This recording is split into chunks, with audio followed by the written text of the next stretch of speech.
অবশেষে জামিন পেলেন অনুব্রত মণ্ডল। গত 2022 সালের 11ই আগস্ট গরু পাচার মামলায় বোলপুরে নিজের নিচুপট্টির বাড়ি থেকে গ্রেপ্তার হন অনুব্রত মণ্ডল।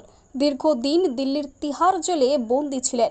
প্রথমে সুপ্রিম কোর্ট থেকে সিবিআই এর করা মামলায় শর্ত সাপেক্ষে জামিন পেয়েছিলেন তিনি। আজ দিল্লির রাউস অ্যাভিনিউ কোর্ট থেকে ইডির মামলাতে 10 লক্ষ টাকা বন্ডের বিনিময়ে জামিন পেলেন অনুব্রত মণ্ডল। কিছুদিন আগে অনুব্রত কন্যা সুকন্যা মণ্ডল তিহার জেল থেকে মুক্তি পেয়েছেন। সূত্র মারফত জানা যাচ্ছে, দুর্গাপুজোর আগেই বীরভূমে ফিরতে পারেন অনুব্রত মণ্ডল। এর ফলে খুশি বীরভূমের তৃণমূল কর্মী সমর্থকরা।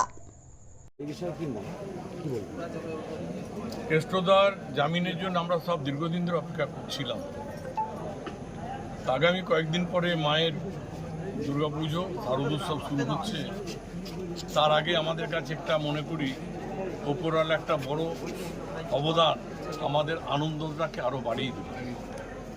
বীরভূমের মানুষের জন্য, বীরভূমের প্রয়োজনে অনুব্রত মণ্ডলের দরকার আছে। বিগত দিনে ছিল, আজও আছে, আগামী দিনেও থাকবে। আমরা তার সৈনিক হিসেবে তিনি এসে দায়িত্ব নিন। আমরা তার সৈনিক হিসেবে যে দায়িত্ব আমাদেরকে বলবে আমরা সেই দায়িত্ব পালন করব। আমরা তার চিন্তাভাবনা নিই। আমরা কিন্তু বীরভূমটাকে, যিনি প্রায় 2 বছর ছিলেন না, আমরা বীরভূমটাকে ওর চিন্তাভাবনার বাইরে কোনো কাজ করিনি।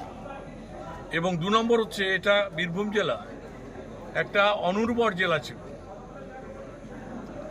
যেখানে পাথরের মাটি, সেই পাথরের মাটিটাকে গুঁড়ো করে উর্বর জমি তৈরি করেছিল রাজনীতিগতভাবে অনুব্রত মণ্ডল।